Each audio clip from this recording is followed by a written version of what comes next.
Hello, beloved. Today is Saturday after Ash Wednesday. My name is Rev.Fr. Dr. Anthony Mario Ozele of the Catholic Diocese of Warri in Delta State, Nigeria. Our liturgical readings today are from the prophecy of Isaiah chapter 58 from verse 9 to verse 14 and Luke's Gospel chapter 5 from verse 27 to verse 32. I'll be reflecting with you today on the theme, what will you leave behind to follow Jesus? What will you leave behind to follow Jesus? You see, dear friends, in any culture, tax collectors are often despised and hated. I remember growing up, whenever tax collectors came to the community, all the men ran into the bushes. They hid themselves sometimes for days until the tax collectors had left. Tax collectors were hated and despised even more so in Israel. Why? Because these tax collectors were considered to be traitors. The Roman government always had a difficult time collecting taxes from the Jewish people because many of the Jews had no qualms whatsoever killing a Gentile who wanted to forcefully take money from them to support the pagan Roman government. Eventually, though, the Roman government found a convenient way of collecting these taxes and keeping their tax collectors out of harm's way. What they did was they hired Jewish tax collectors to collect the taxes from their people. Jewish zealots wouldn't mind killing Gentiles, but they would never think of harming another Jew, even if they viewed that Jew as a traitor. So the Roman government came to this arrangement, and they had a curious way of paying off these tax collectors. They told the tax collectors how much money to send into the government. Anything above what they collected and remitted to the government, they could keep for themselves. That was the foundation of so much greed among the tax collectors, who ended up often extorting money from their own Jewish people excessively. They'll often use thugs to strong-arm people into paying far beyond a reasonable amount. Because of this, they were despised, they were hated, they were scorned by other Jewish people. They would not be comfortable going to the synagogue or even to the temple to worship. Now, all of this brings us to our text today, where we encounter a man named Levi. The Levi was a Jewish man who collected taxes for the government using mafia tactics. He's not the kind of person you want to have around as a friend, or the kind of person you will want showing up at your child's birthday celebration.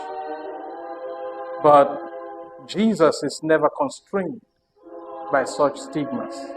In fact, Jesus appears to love those that are considered to be outcasts and those who are looked down upon by the rest of society.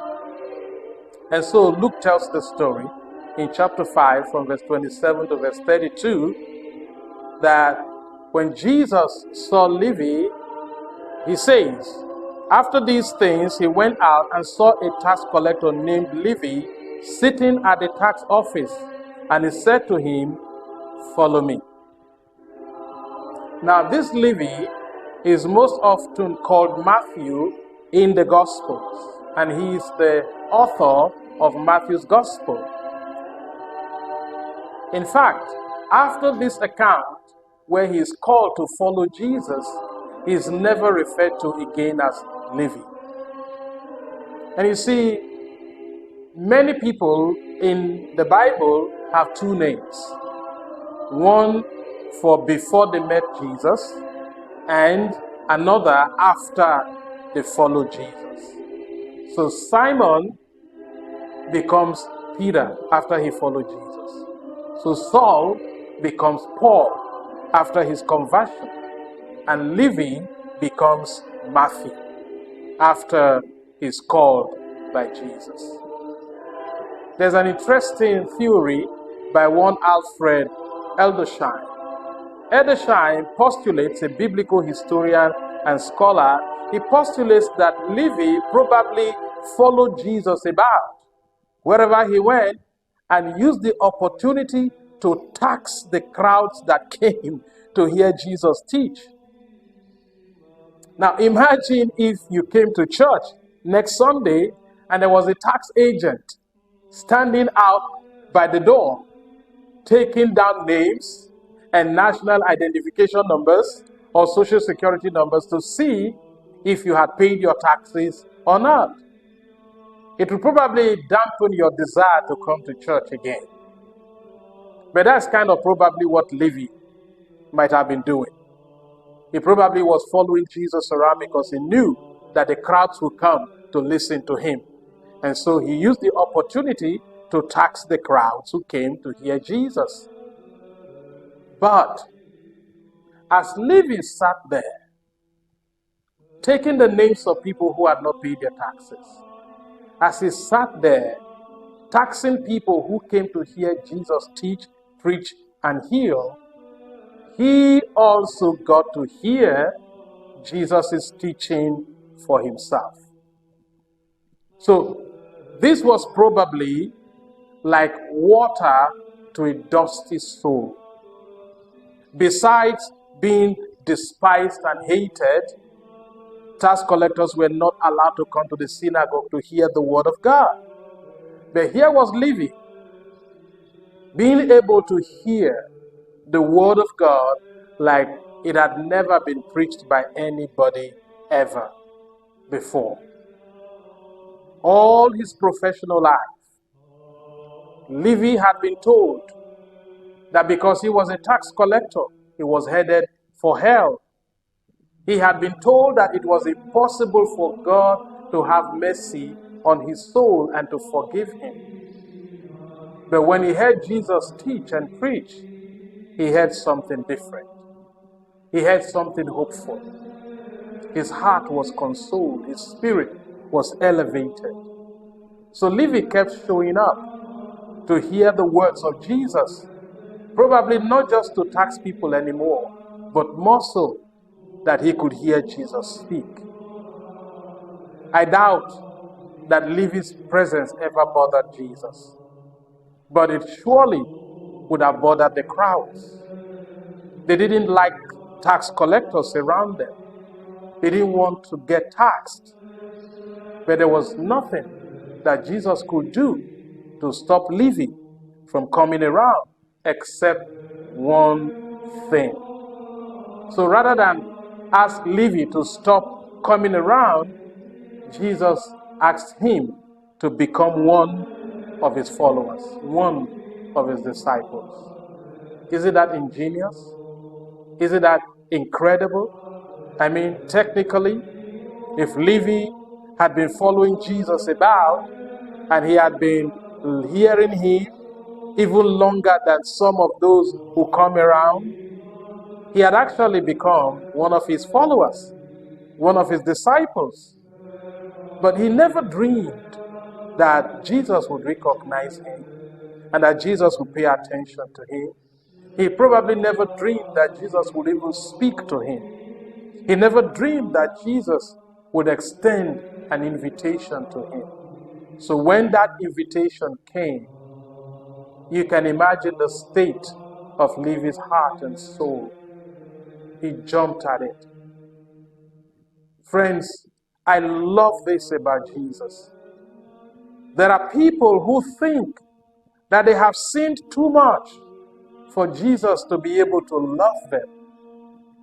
But friends, he does. He loves you with an everlasting love.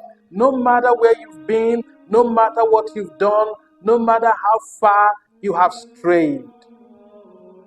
There are people who think that they have made too many mistakes to have Jesus still pay attention to them or to care about them. But friends, he does. He does. He really does. Jesus doesn't care about the mistakes that you have made. He cares about your willingness to chart a new course.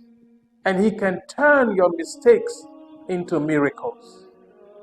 Jesus certainly didn't care that society hated Levi. He didn't care that Levi was considered a wretched sinner.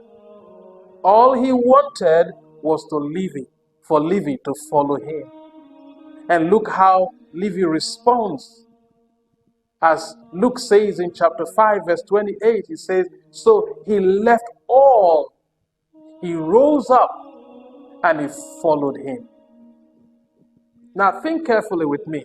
Is that not so identical to what we saw in Luke chapter 5, verse 11, when Peter and Andrew and James and John, when they left everything, they left their boats, they left the fish, they left their father, they left the hired men, and they followed Jesus? Levi does the same thing here. He left his street thugs behind. He left his tax gathering booth. He left all the money, left all the coins on the table. He rose up and followed Jesus. And he probably took only one thing with him, his pen, with which he would write the gospel. This was a once-in-a-lifetime opportunity for Levi, and he knew a good investment when he saw one. On the one hand, he could have continued to be a tax collector, earning piles of money, but continue to have everybody hate him and despise him. Or he could leave all his money behind and follow Jesus, where he knew there was going to be love, there'll be acceptance, there'll be forgiveness, and most of all, there'll be abundant life. It's not even a choice that he had to think about. He just got up, left everything, and followed him. You see, dear friends, probably many, many years before, Levi had thought that having lots of money would give him satisfaction and fulfillment in life. But now he had all the money that he ever wanted. But he still was not happy. But when he listened to Jesus, when he heard the word of God from the mouth of Jesus, he knew that these words were spirit and they are life. And so when Jesus asked him to follow him, Levi knew that Jesus was everything that he had been looking for. He knew that this was the answer to the question